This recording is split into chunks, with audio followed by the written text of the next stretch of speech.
આ બહુ સુંદર વાત ઋષભદેવજીએ કરી છે. અહીંયા સમજાવવામાં આવ્યું કે ગુરુનું સૌથી પહેલું કર્તવ્ય શું? એ પોતાના શિષ્યને આ જન્મ મૃત્યુના ફેરામાંથી મુક્ત કરે, એનું જ્ઞાન આપે. આપણા સ્વજનો પણ કેવા હોવા જોઈએ? જે આપણને હંમેશા આ જ્ઞાન માં પ્રેરિત રાખતા રહે. તમારા સ્વજનો દ્વારા આવી કથાનું આયોજન થાય એટલે એ સ્વજને તમને જીવન મૃત્યુમાંથી મુક્ત કરવા માટેની જે પ્રેરણા આપવાનું એનું કામ હતું, એ કામ એને આ સંસારમાં આવીને પૂરું કર્યું કહેવાય. જ્યારે જ્યારે તમારા કોઈ સ્વજન આવા કોઈ સત્સંગના આયોજનો રાખે અને એ સત્સંગના આયોજનોમાં જ્યારે આખું પરિવાર જોડાય, આ તો જાહેર આમંત્રણ છે, બધા જ આવી રહ્યા છે અને બધા ટેલિકાસ્ટ પણ જોઈ રહ્યા છે. પણ પોપટ પરિવારે આ આયોજન કર્યું એટલે પોપટ પરિવારના સભ્યોએ તો આવું જ પડે. એમાં વેન્કુવર થી ભાઈ પધાર્યા, પણ એ બહાનું એ કાઢી શકતે કે ભાઈ મારા પાસે અનુકૂળતા નથી, ભલે ઘરનો પ્રસંગ છે. અને કથામાં તો એવું ને, કદાચ ટાળી શકાય, જે લગ્ન ન ટળાય, કથામાં કદાચ ટાળી શકાય, પણ છતાંય અનુકૂળતા ઊભી થઈ. ડોલરભાઈ એ કહી શકતે કે can you know I am so much busy in my political activities and I have so much to do. Yes, you have organized this katha. Can I respect it? 1 hour daily during the time of the aarti I will come. Please excuse me.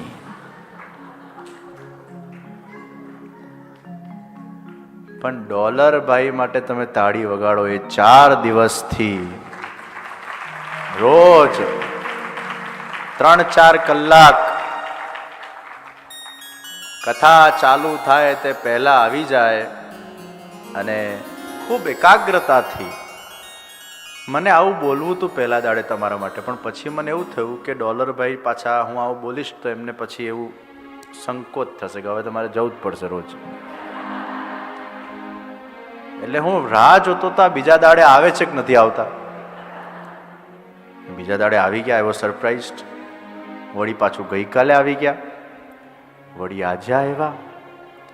એટલે હવે મને પાકું થયું કે આ 7 દિવસના પાકા સત્સંગી છે.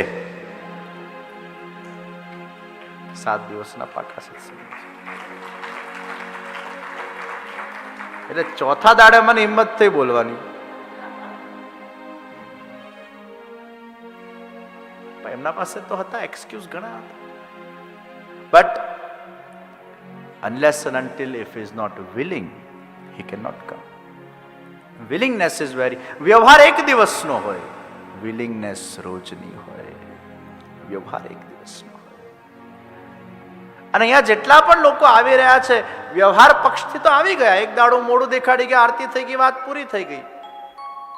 પણ જેટલા આવી રહ્યા છે, પ્રદીપભાઈ ધામેચા સહિત રોજ આવે છે. હવે એ વ્યવહાર પક્ષ નથી આવતા, એ વિલિંગનેસ થી આવી રહ્યા છે. અને આ વિલિંગનેસ એ ભગવાનના કૃપારૂપી વિલ વગર એ ઊભી ન થઈ શકે. ભાઈ બહુ મોટી વાત છે. તો સ્વજનો જ્યારે કથામાં જોડાતા હોય તો સ્વાભાવિક છે કે એમના કોઈ સ્વજને જ્યારે આયોજન કર્યું હોય તો એમને થોડુંક વધારે એવું લાગે કે ના, આમાં તો આપણે જવું જ જોઈએ. સ્વજનો જ્યારે આ સત્સંગ આપવાનું કામ કરે છે, બહુ મોટું કામ છે. રેખાબેન, કંતેશભાઈએ આજે ભાવ અભિવ્યક્ત કર્યો, એનાથી કેટલા લોકોને સત્સંગની પ્રાપ્તિ થઈ. અને આ સાચું કાર્ય છે. પોતાના સ્વજન, આત્મીયજન અને સમાજને સદવિચાર આપવાનું એક શ્રેષ્ઠ અનુષ્ઠાન એ આ શ્રીમદ ભાગવતનું અનુષ્ઠાન છે.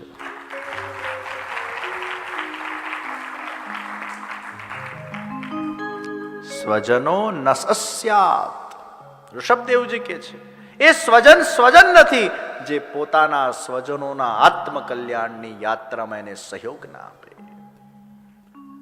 ભેગા થઈને ડીંગા મસ્તી કરો એ તો બરાબર છે, ઠીક છે, એ તો ગયા જન્મમાં કર્યું તું, આ જન્મમાં કર્યું, કઈ મોટી વાત નથી. પરંતુ આવા કથાઓના માધ્યમથી સ્વજન અને સમાજને સદવિચાર આપવાનું નેક કાર્ય એ આપણું દાયિત્વ છે. પતિ પતિનસ્યા, જે પતિઓ પોતાની પત્નીને સેવા કરવામાં વચ્ચે વ્યવધાન રૂપ બને છે એમના માટે ઋષભદેવજી ખાસ કહી રહ્યા છે, લાલ બત્તી કરી રહ્યા છે. ધ્યાન રાખજો, તમે જ્યારે પરણતા હતા, ફેરા ફરતા હતા, ત્યારે એના મંત્રોમાં બોલ્યા હતા કે તારા આધ્યાત્મિક જર્નીમાં હું તને સહયોગ આપીશ. એટલે જ્યારે કોઈ પતિ તમને નડતો હોય ભક્તિ કરવાથી તો ફેરા સમયના એને વચનો યાદ અપાવી દેજો કે ભાઈ ફેરા ફેરતી વખતે તે મને હા પાડી હતી. ખાલી શરીરનું સંસર્ગ એ જીવનમાં આવશ્યક નથી. ખાલી છોકરા પેદા કે સંતાન પેદા કરવી, એમની પરવરિશ કરવી એ આપણું લક્ષ્ય નહોતું ગ્રસ્તાશ્રમનું. પણ ગ્રસ્તાશ્રમનું એક લક્ષ્ય પણ હતું કે હું તને અધ્યાત્મમાં મદદ કરું, તું મને અધ્યાત્મમાં મદદ કર. આપણે બંને એકબીજાને મદદ કરીને આ દેહના માધ્યમથી આપણા આત્માનું ઉત્કર્ષ કરીએ, એ બી હમારા એક કર્તવ્ય થા. તો એ પતિ પતિ નથી, એ પત્ની પત્ની નથી જે સહયોગ ના આપે. એ પિતા પિતા નથી જે બાળકોને સંસ્કાર ના આપે. આ રત્ન જેવી વાત ઋષભદેવજી આપણને કહી. ઋષભદેવજી અવધૂત છે.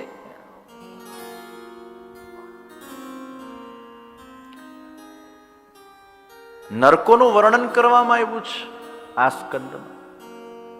કેવા પ્રકારના નરકો છે ને કયા કર્મોના કયા નરકની પ્રાપ્તિ થાય છે ને બહુ ભયંકર છે બધું સાંભળવું.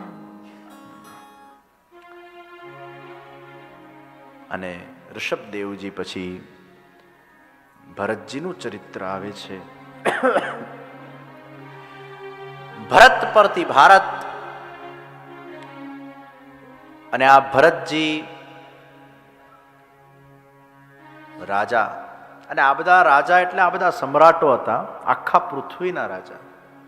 એને ખાલી ભારત કેમ કે પહેલા આખી પૃથ્વી ભારત હતી.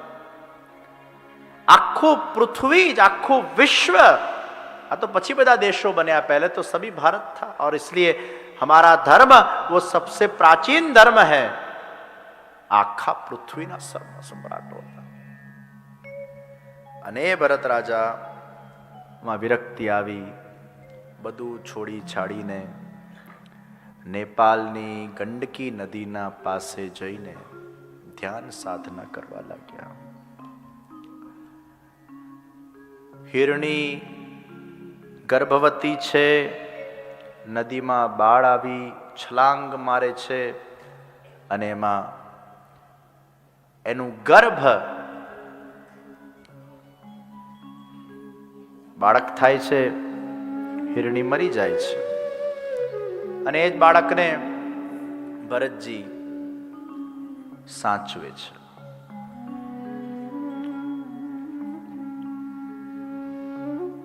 भरत जी को क्या करना चाहिए और क्या नहीं करना चाहिए? પોતાના પત્ની, છોકરા, પરિવાર, સંપત્તિ, ઘર બાર બધું છોડીને એ ભરતજી વિરક્ત બનીને એ ગંડકી નદીના તીર પર પહોંચ્યા. બધું છોડીને પહોંચ્યા. 12 કલાક ધ્યાન કરતા, પણ આ હિરણીના બચ્ચાને સ્વીકારીને એની પરવરિશમાં એટલો સમય વ્યતીત કરવા લાગ્યા કે 12 કલાકનું ધ્યાન 6 કલાક થવા લાગ્યું, 3 કલાક થવા લાગ્યું, 1 કલાક થવા લાગ્યું. પછી તો ધ્યાન જ જતું રહ્યું. એમના ધ્યાનમાં જ પેલું બચ્ચું આવતું ગયું. કોઈક આ બચ્ચાને મારી ન રાખે. કોઈ આનો શિકાર ન કરી નાખે. સતત એના વિચારને વિચારમાં જ રહ્યા. આ ચરિત્ર આપણને બધાને ખબર છે, પણ આમાંથી કંઈક પામવાનું છે. આ ચરિત્ર આપણને કેમ સંભળાવવામાં આવે છે? એમાંથી કંઈક જ્ઞાન પ્રાપ્ત થાય છે. એમાં લાઈફ લેસન્સ છે, અને લાઈફ લેસન્સને વારંવાર આપણે સાંભળવા જોઈએ, કારણ કે આપણા બધાની બેટરી જલ્દી ડિસ્ચાર્જ થઈ જાય છે, એટલે વારંવાર એને ચાર્જ કરવી પડે છે. ઇલેક્ટ્રિસિટી છે, પણ સ્વિચ ઓન કરો તો જ લાઈટ થાય. એમ આપણા બધામાં જ્ઞાન તો પડેલું હોય છે, ક્યાંક ને ક્યાંક સાંભળેલું, કોઈક ને કોઈક જગ્યાએ એને સ્વિચ ઓન કરવું પડે કથાના માધ્યમથી, ત્યારે પાછું એનલાઇટમેન્ટ આવે. આ ચરિત્ર ખબર છે? નહીં તો કેટલીય ભાગવત સપ્તાહ થઈને, કેટલીય રામાયણ થઈને, કેટલી વાર આપણે ચરિત્રો સાંભળ્યા. પણ ઘણીવાર એવું બનતું હોય છે, કોઈક કથાના અંદર કોઈક ચરિત્ર એ આપણને સ્પર્શી જતું હોય છે. મેં જેમ કીધું, કોઈક વાર કોઈક ચરિત્ર મનને, કોઈક બુદ્ધિને, કોઈ હૃદયને, કોઈ આત્માને સ્પર્શી જાય, અને જે વખતે તમારા આત્મામાં સ્પર્શી જશે, યાદ રાખજો, એ જ દિવસે તમારા જીવનમાં કંઈક પરિવર્તન આવવાનું ચાલુ થઈ જશે. અને આપ સર્વને કહેવા માંગુ છું, આપ લોકો પણ પોતાના વિચારોને આધ્યાત્મિક બનાવવા માટે, પોતાના જીવનને પરિવર્તિત કરવા માટે, આધ્યાત્મિક જીવનમાં આગળ વધવા માટેના જે બેરિયર્સ આવી રહ્યા છે, બેરિયર્સને દૂર કરવા માટેના માઇન્ડસેટથી કથા સાંભળજો. અને જ્યારે કથા કોઈ કહેતું હોય, એને પણ એ માઇન્ડસેટ રાખવું પડે કે પ્રભુ આવીને બોલાવે છે, અને પ્રભુ બોલે છે, અને એ શબ્દો નિશ્ચિત એ વ્યક્તિના માનસ પટલ પર, હૃદય પટલ પર, યા એના આત્મ પટલ પર જઈને અંકિત થશે, અને એ શબ્દો એના જીવનમાં કંઈક પરિવર્તન ચોક્કસ લાવશે. આ વિશ્વાસ વક્તાનો પણ હોવો જોઈએ, અને એ વિશ્વાસ સાથે શ્રોતાએ પણ સાંભળવું પડે, ત્યારે જઈને નિશ્ચિત એ કથા તમારા જીવનમાં કંઈક ચેન્જ લાવી શકે. And small changes can change your life. It's not that an individual person is going to get changed rato raat. It's not possible. Small changes can change your life. તો ભરતજીએ શું કરવું જોઈએ? તો એક લોજિકલ ક્વેશ્ચન થાય કે જીવદયાના સિદ્ધાંતથી એ બાળકને આમ બસ મરવા છોડી દેતે? જાઓ, मैं तो सब छोड़ के आया हूं, मेरी कोई तुम्हारी जवाबदारी नहीं बनती है, मर जाओ तुम. अगर એવું કરતે ભરતજી, તો પણ એમના પર આક્ષેપ લાગતે કે આ ભરતજીમાં માનવતા નથી, જીવદયા નથી. અને એ જ જીવદયા વાળા ઋષભદેવજી ની પરંપરામાં એ આવ્યા હોય, તો શું એમનામાં જીવદયા નથી? તો બિચારા ભરતજી એને સ્વીકારે તો એ લોકો બૂમાબૂમ કરે કે તમે સંસારમાં ફસાયા વળી પાછા. બિચારા એને ના સ્વીકારે તો એ લોકો બોલે કે તમારામાં માનવતા નથી. તો કરના ક્યાં ચાહીએ થા? હું તમને એક દૃશ્ય આપું છું, એને તમે અનુભવો કે કોઈક દિવસ સવાર પડી હોય અને તમે આમ દરવાજો ખોલ્યું અને 5 નવા જન્મેલા શિશુ બાળકો તમારા દ્વાર પર મુકાયેલા છે. શું કરશો તમે? એ 5 બાળકની માં બનશો? અને તમારો ઓલરેડી 2-3 હોય, અને તમે માનવતાના દ્રષ્ટિએ વિચાર કરશો કે આ 5 બાળકો મારા દ્વાર પર પડ્યા છે, તો કદાચ this is my destiny, maybe God has gifted me these 5 kids and I have to take care of these 5 kids. You will think in that ways. Maybe out of 100, 1 or 2 might think in such a way. But 99% what you will be doing, માનવતાના દ્રષ્ટિથી કદાચ એને 2, 5, 10, 15 દિવસ ઘરે રાખો એ ખરા, પછી તમે એને અનાથ આશ્રમમાં મૂકી આવો છો, કારણ કે તમે એને સંભાળી શકતા નથી. ભરતજીએ ચોક્કસ એને થોડાક સમય માટે રાખ્યું હોત, પણ પછી એની સાર સંભાળ કોઈકને આપી દીધી હોત. પરંતુ એમાં ને એમાં જ અટેચ થતા ગયા. અને છેલ્લે મૃત્યુ સમયે એના જ વિચારો હતા, એટલે આવતું જન્મ એમને હિરણનું મળ્યું. તમે વિચાર કરો, અગર કોઈ પણ પશુમાં અગર તમારું ચિત્ત છેલ્લે સુધી લાગેલું હશે તો આવતું જન્મ તમારે કોનું લેવું પડશે? જેમાં ચિત્ત લાગેલું હશે એનું લેવું પડશે. અને હું ઘણી વાર મારા કથા પ્રવચનોમાં કહું છું કે જે લોકો કૂતરા પાડે છે, આ ભરતજીના ચરિત્રમાંથી શીખવા જેવું છે. If you get attached in dogs and then if you think about those dogs all the time, even the dogs is taking place in your computers, in your iPads, in your mobile screensavers, and everywhere you see that dog and dog, and in that dog's chintan if you die, then 100% guaranteed you are going to become a dog in next birth.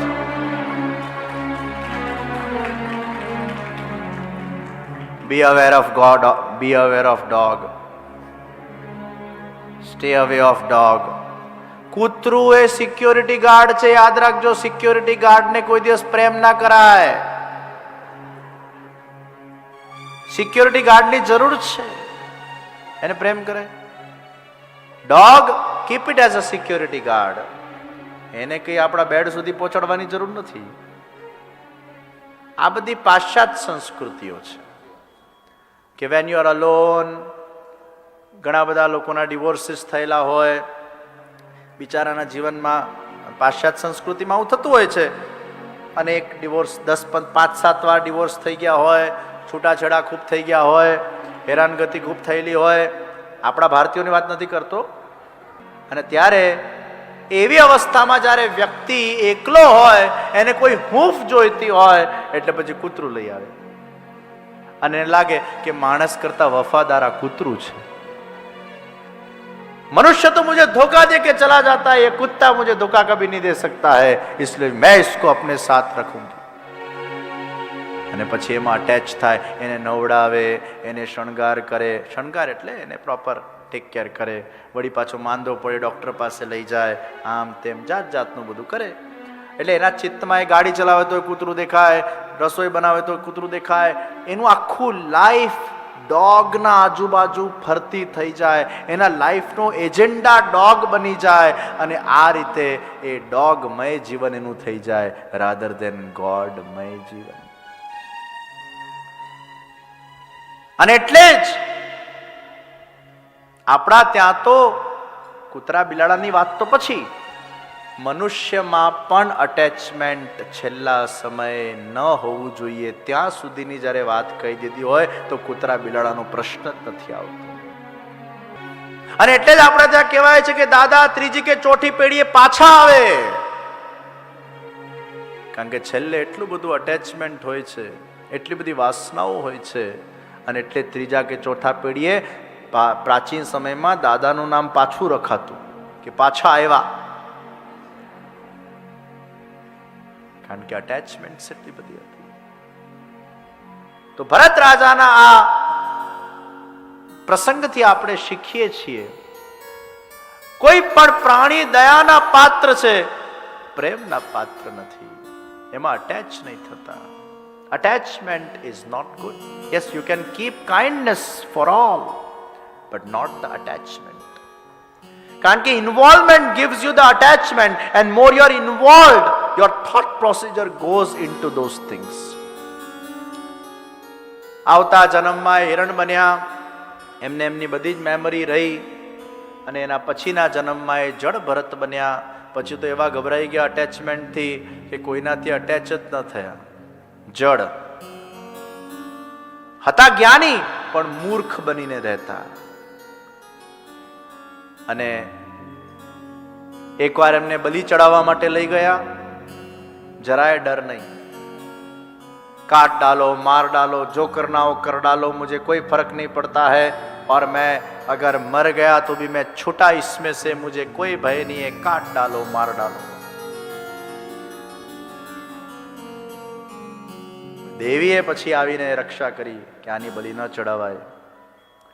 રહુગણની પાલખી ઉચકીને જતા હતા એવો તગડો જાડો પાડો વ્યક્તિ જડ ભરત રહુગણની પાલખી ઉચકીને ગયા, અને પાલખી આમ આડી આવડી ચલાવે, કારણ કે જીવ દયામાં એટલું પાછું માનતા, એને એમ કે હવે મારે કોઈનામાં અટેચ થવું નથી, મારે કોઈ જ ખોટું કામ કરવું, I don't want this life again now, એવા સુધરી ગયા. એટલે વચ્ચે કંઈક પેલા જીવડાઓ આવે ને એટલે પાછું આમ પગ લઈ જાય, આમ પગ લઈ જાય, એટલે પાલખી આખી હલે પેલા રહુગણની.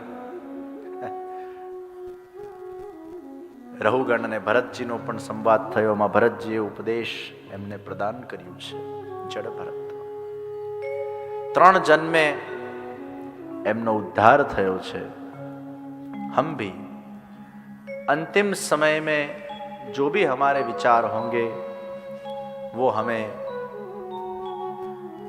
पुनः जन्म लेने के लिए प्रेरित करेंगे. અને એટલે જ અંતે યા મતિ સા ગતિ, આપણી અટેચમેન્ટ્સ ધીરે ધીરે ક્ષીણ કરવાની છે. આપણા લાઈફમાં 2 સી થવા જોઈએ, 2 C's. You understand what I am saying? 2 C's. કેવી રીતે થાય? પહેલા સી આમ આવે, પછી આમ આવે, અને પછી આમ થાય. This is 2C theory. આ તમને કોઈ ચોપડીમાં નહીં મળે. 2C થિયરી આ મેં પોતે કાઢી છે.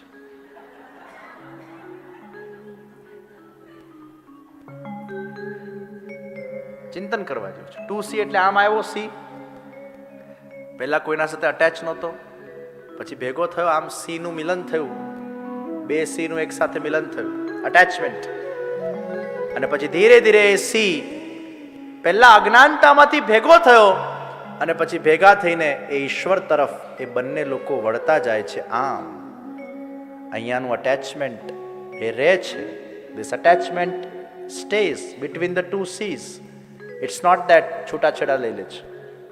Attachment stays. પણ એનું મુખ પહેલા આમ હતું, એ મુખ એનું આમ ઈશ્વર તરફ જતું રહે છે. પતિનું મુખ એના ઈશ્વર તરફ, પત્નીનું મુખ એના ઈશ્વર તરફ, અને એમ 2 સી આમ કરીને આમ ટર્ન થઈ જાય છે. સંસારમાં રહીને છતાં ઈશ્વરના સન્મુખ થઈ જાય અને પોતાનું આત્મકલ્યાણ કરી શકે. This is a 2C theory.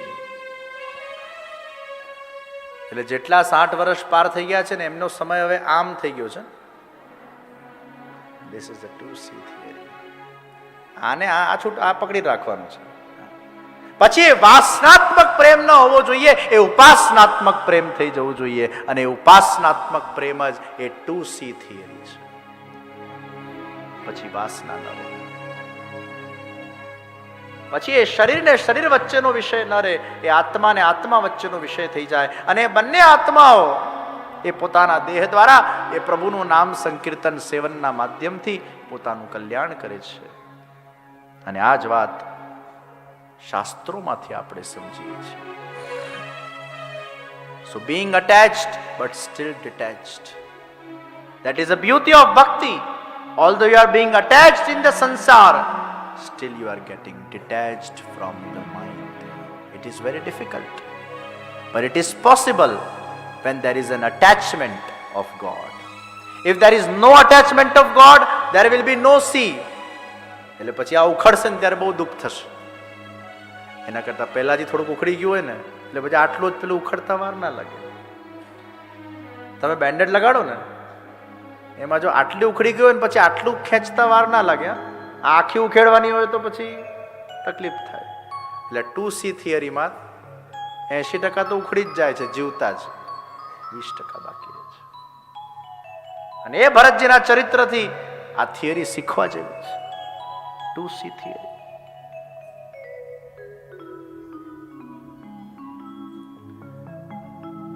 पंचम स्कंद को विराम देते हुए आइए हम षष्ठम स्कंद के अंदर प्रवेश करें.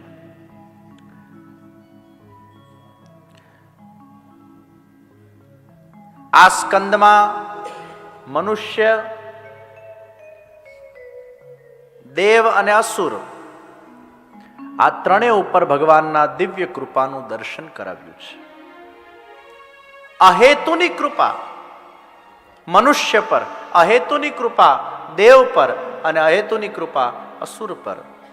એ આ 6ઠમ સ્કંદના અંદર ભગવાને કરી છે.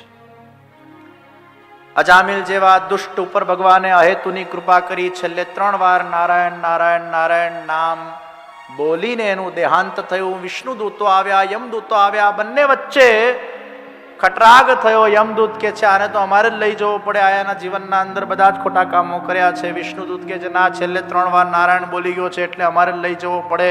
અને એમાં વિષ્ણુ દૂતોની જીત થઈ. વિષ્ણુદૂત ઉપાડીને જતા રહે છે. યમદૂતો યમરાજ પાસે જાય છે. અમને લાગ્યું તમે જ આ મૃત્યુના સ્વામી છો, અમને ખબર નથી કે તમારા ઉપર બીજા પણ કોઈક છે. યમરાજ કે છે અરે વિષ્ણુ તો મેરે ભી સ્વામી હૈ, હમ તો ઉનકે દાસ હૈ. વિષ્ણુ દૂત આવી જાય પછી તારે દખલ અંદાજી કરવાની જ ના હોય. એ હાઈ કમાન્ડનો ઓર્ડર આવી ગયો હોય પછી આપણે વચ્ચે માથું મરાય જ નહીં ભાઈ. वो विष्णु दूत उनको लेके चला गया. 3 बार નારાયણ નારાયણ નારાયણ. મને એમ થાય દીકરાનું નામ નારાયણ હશે તો નારાયણ યાદ આવશે ને ભાઈ. છેલ્લા ટાઈમ ચિંકી પિંકી ડિંકી રાખ્યું છે થોડું યાદ આવશે.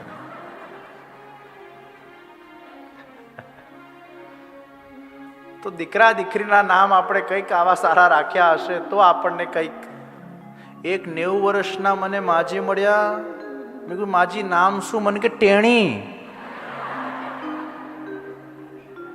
મેં કીધું ટેણીના ટેણી જ રહ્યા છે.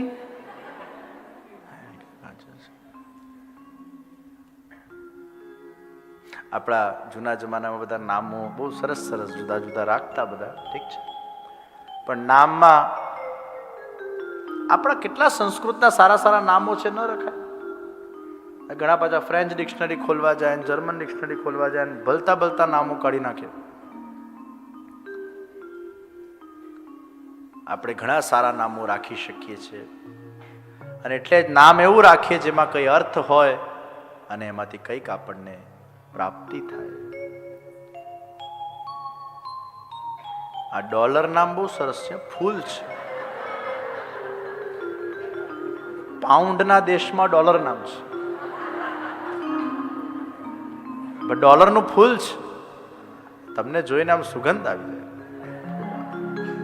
અને તમારે એમ ભાવ રાખવાનો ડોલરનું ફૂલ હું ઠાકોરજીના ચરણોમાં समर्पित करूं છું. ये डॉलर फूल बन के आपके चरण में समर्पित होता है तो वो फूल देखकर भी हमें भगवान के चरण का स्मरण हो जाए. આ પંકજ નામ છે, પંકજ લોટસ.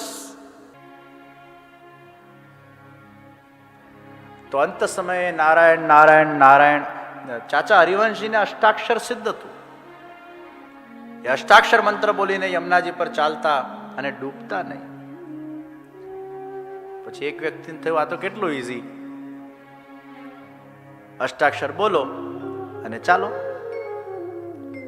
એટલે ચાચા હરિવંશજી પેલાને કીધેલું કે તું મારા પાછળ પાછળ આવજે તો વાંધો નહીં આવે. પણ પેલાને ઓવરટેક કરવાની ઈચ્છા થઈ. જ્યાં ઓવરટેક કરવા ગયો એ ડૂબ્યો. પછી માણ એને બચાવવામાં આવ્યો. એને પૂછ્યું કે તમે અષ્ટાક્ષર બોલીને ચાલો તો હું પણ અષ્ટાક્ષર બોલીને ચાલો તો હું કેમ ડૂબ્યો અને તમે કેમ ના ડૂબ્યા? એ કે છે ગુરુ કૃપાથી અષ્ટાક્ષર મંત્ર મને સિદ્ધ થયેલું છે. કોઈ વસ્તુ સિદ્ધ થઈ જાય ને પછી તમે જ્યારે કરો ને ઇટ બીકમ્સ સો ઇઝી. તો સામેવાળાને લાગે આ કેટલું ઇઝી છે, આપણે પણ કરીએ તો. પણ ઘણીવાર જે વસ્તુ આપણને ઈઝી દેખાતી હોય છે, ઈઝી નથી હોતી, એના પાછળની સાધના હોય છે. Sometimes things looks easy to us, it's not easy. એના પાછળની સાધના છે. અને કદાચ સાધના નહીં હોય તો હરિની કૃપા હશે. એની સાધના નહીં હોય તો હરિનો કૃપા બલ હશે તો આપણને કોઈક વસ્તુ બહુ સહેલી દેખાય.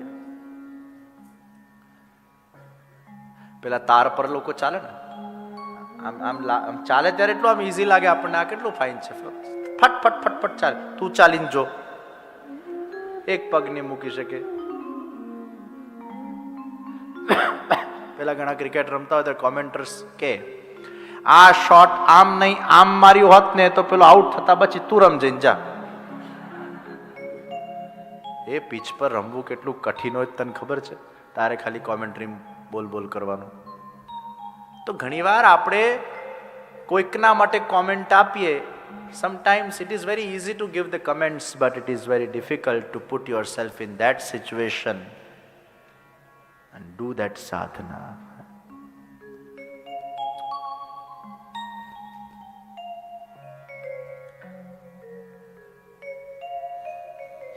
અજામિલનું ભગવાને ઉદ્ધાર કર્યું. ભગવાને ઇન્દ્ર ઉપર પણ કૃપા કરી. ઇન્દ્રએ દેવોની સભામાં ગુરુ બૃહસ્પતિનું અપમાન કર્યું અને પછી ત્વષ્ટા મુનિએ પોતાના પુત્ર વિશ્વરૂપને ગુરુ બનાવવા માટે પ્રસ્તાવ મૂક્યો. ઇન્દ્રએ વિશ્વરૂપને ગુરુ બનાવ્યા. વિશ્વરૂપના 3 માથા હતા અને ત્વષ્ટા મુનિની પત્ની એ અસુર જાતિમાંથી આવેલી. દેવ અસુરોમાં પણ ઇન્ટરકાસ્ટ મેરેજ થતા હતા. તો અસુરમાંથી આવેલી એટલે એ અમુક આહુતિઓ અસુરોને પણ આપતી હતી અને આ ઇન્દ્રને પસંદ ન પડ્યું. ઇન્દ્ર બોખલાઈ ગયો અને ઇન્દ્રએ એ વિશ્વરૂપના 3 માથાઓ કાપી દીધા. બ્રહ્મ હત્યા લાગી અને ઇન્દ્ર એ બ્રહ્મ હત્યાથી ગભરાયો. આ બ્રહ્મ હત્યા લાગી એ પહેલા ઇન્દ્રએ 9 ગ્રહોની સભા બોલાવી અને બધા ગ્રહોને બેસાડીને કીધું કે જુઓ, હું ઇન્દ્ર છું, સ્વર્ગનો રાજા છું, મને કોઈ પણ ગ્રહ નડી ન શકે. શનિદેવ ઊભા થયા. શનિ કે મહારાજ, તમારા પાસે પણ અગર સ્પેશિયલ પાવર્સ હશે તો મારા પાસે પણ ભગવાને સ્પેશિયલ પાવર્સ આપ્યા છે અને હું કોઈ નડ્યા વગર રહું નહીં એવું બને નહીં. ઇન્દ્ર કે તુમ મુझे નહીં નડ सकते, ચાહે કોશિશ કર લો. શનિ કે મારી 7.5 આવવા દો, એમાં તમને બતાડું છું.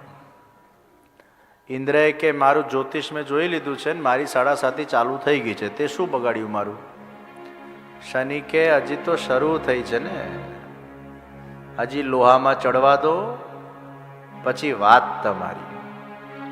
અને એ જ અરસામાં ઇન્દ્રએ આ વિશ્વરૂપના 3 માથા કાપ્યા. બ્રહ્મ હત્યા લાગી. પાછળ પાછળ દોડી રહી છે બ્રહ્મ હત્યા, આગળ આગળ ઇન્દ્ર, પાછળ પાછળ બ્રહ્મ હત્યા. અને કમળના અંદર આવીને ઇન્દ્ર બેસી ગયા. ભગવાનનું નામ જપ કરવા લાગ્યા, અખંડ ભગવાનનું નામ સ્મરણ કરવા લાગ્યા. બ્રહ્મ હત્યા જતી રહી. 7 વર્ષ પછી જ્યારે કમળમાંથી ઇન્દ્ર બહાર નીકળ્યા, પેલા શનિદેવ આમ સ્વાગત કરવા માટે ઉભા છે. સ્વાગતમ સ્વાગતમ સ્વાગતમ. ઇન્દ્ર કહે છે, જોયું શનિ, તારી 7.5 તું મારો વાળ પણ વાંકો ના કરી શક્યો. શનિદેવ કે છે, મહારાજ 7 વર્ષ મેં તમને સ્વર્ગનું સિંહાસન છોડાવ્યું, એ જ મારા મહાદશાનો પ્રતાપ હતો. 7 વર્ષ રાજામાંથી રંક કે બનાવી દે શનિ, રંકમાંથી રાજાએ બનાવી દે શનિ. પણ ભગવાનનું નામ લીધું તું એટલે શનિની આડઅસર ન થઈ, પણ રાજ સિંહાસન તો છોડાવ્યું. બ્રહ્મ હત્યા જે ઇન્દ્રને લાગી એ ભગવાનની કૃપાથી દૂર થઈ અને એ જે બ્રહ્મ હત્યા ઇન્દ્રએ ભોગવવાની હતી એ પછી ભગવાને 3 જગ્યાએ ડિસ્ટ્રીબ્યુટ કરી. અને એટલે જ કર્યું ઇન્દ્રએ, ભોગવ્યું સ્ત્રીઓએ. 4 દિવસ એ ઇન્દ્રના બ્રહ્મ હત્યાનું ભોગવવાનું સ્ત્રીઓએ આવ્યું, વૃક્ષોએ આવ્યું, અને જલમાં જે લીલ પડે છે એ જલને ભોગવવાનું આવ્યું. આ 3 જગ્યાએ બ્રહ્મ હત્યા ડિસ્ટ્રીબ્યુટ કરવામાં આવી. ઇન્દ્ર પર ભગવાને કૃપા કરી, અજામિલ પર કૃપા કરી, અને સાથે સાથે ભગવાને વૃત્રાસુર પર પણ કૃપા કરી.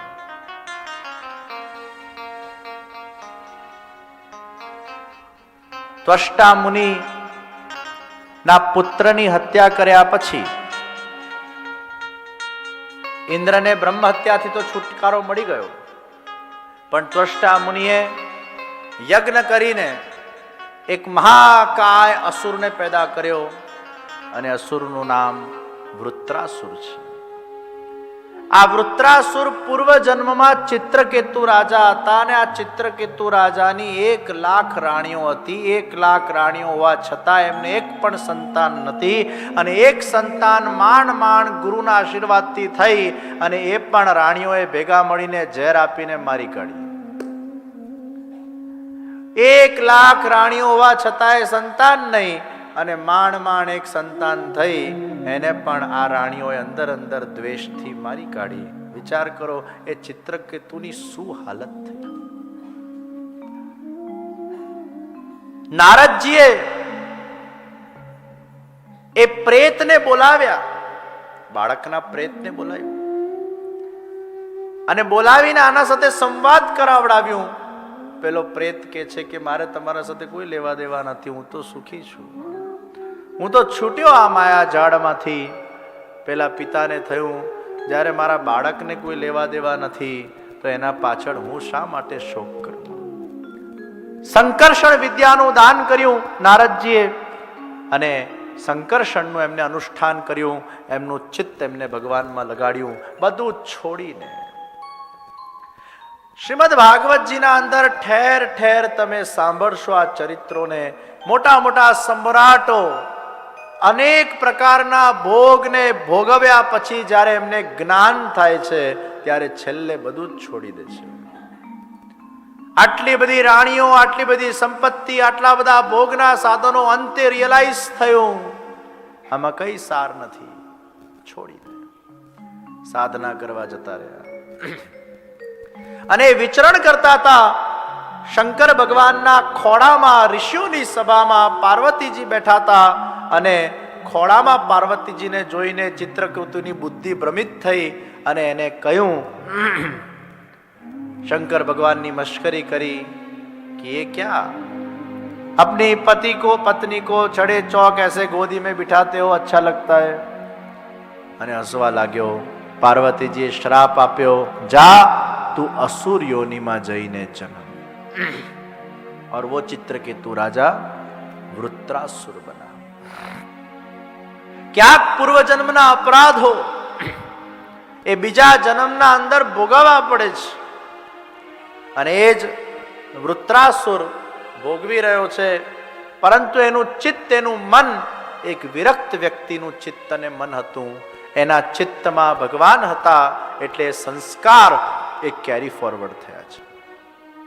આપણા પૂર્વ જન્મના સંસ્કારો પણ એ નેક્સ્ટ બર્થમાં નિશ્ચિત કેરી ફોરવર્ડ થાય છે। વૃત્રાસુરથી લડવું એટલે કોઈ સામાન્ય વાત નથી અને એટલે જ બધા દેવોએ ભેગા થઈને કહ્યું કે આપણે એવું વજ્ર બનાવવું પડશે જેનાથી આનું વધ થઈ શકે। બધાએ ચિંતન કર્યું અને પછી દધીચી મુનિ પાસે ગયા। દધીચી મુનિને કીધું, અમને આપના હડકાઓનું દાન આપો। આ દુનિયામાં સૌથી મોટું ડોનેશન અગર કોઈએ આપ્યું હોય તો દધીચી મુનિ છે। તમારા પાસે પૈસા હોય તો તમે પૈસા આપી શકો, ભૂમિ હોય તો ભૂમિ આપી શકો, કન્યાદાન કરી શકો, રક્તદાન કરી શકો, બધું દાન કરી શકો। પણ કોઈ તમને એવું કહે કે જરા જીવતા જીવ તમારા હડકા આપો ને, એ હજી મર્યા પછી વિલમાં લખીને જવાય કે લઈ જજો, જીવતા જીવ ના લઈ શકાય। દધીચી મુનિ એવા તપસ્વી છે અને જ્યારે એમને જોયું કે દેવોની આનાથી રક્ષા થતી હોય તો મને મારા હડકાઓ આપવામાં પણ કંઈ વાંધો નથી। દધીચી મુનિએ પોતાના યોગ તપશ્ચર્યાથી એમના શરીરને હાડપિંજર કરી નાખ્યું। દેવોએ એમાંથી હાડકા લીધા, એનો વજ્ર બનાવ્યો અને એ જ વજ્ર ઇન્દ્ર લઈને વત્સાસુર સામે લડવા માટે ગયો છે। અને એ વૃત્રાસુરને એ જ વખતે એ વજ્રમાં ભગવાનના દર્શન થયા છે। એના પૂર્વ જન્મના સંસ્કારો જાગૃત થઈ ગયા। ક્યારેક કોઈ સત્સંગથી, કોઈ સદગુરુથી, કોઈ સદભગવદીયથી એ વ્યક્તિમાં રહેલા પૂર્વ જન્મના સંસ્કારો એ જાગી ઉઠતા હોય છે।